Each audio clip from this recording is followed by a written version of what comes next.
So, John, do you want to tell us about this parliamentary question regarding the recruitment of non-medical staff in the NHS? What you asked, what you found out.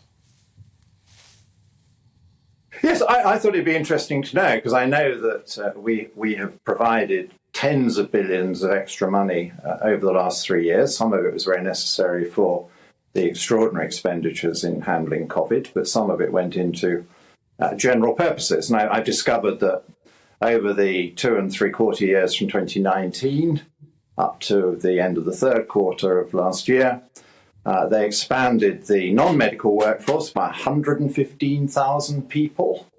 And within that, the managers went up by another 3,500, so they've got over 36,000 managers now. So I am just asking, what are they all doing? Can they really support the medical staff sufficiently so that we can get those waiting lists down? Would it mean that more people get a GP appointment? Would it mean that more people get through A&E quickly?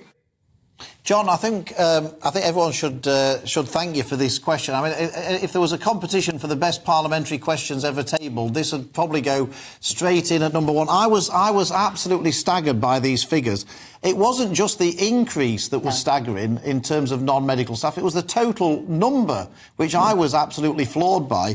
The answer you got said that in 2019 there were 1,002,347 non-medical staff in the NHS, and that's now gone up to 1,117,685. Have we any idea what on earth all of these people are doing? Well, I trust the managers do, and I would like to hear more from the senior managers of the NHS. I don't think they get out and about and tell us enough.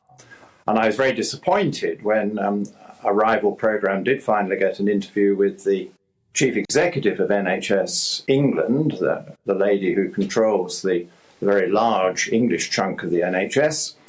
And she, for example, said she was entirely neutral on the issue of the strikes and the pay. And it seems to me that the senior managers responsible for well over 1 million people need to have strong views on the right terms and conditions, what the people are doing, are the jobs satisfying, are they feasible jobs so that staff morale can be high, and are they properly rewarded?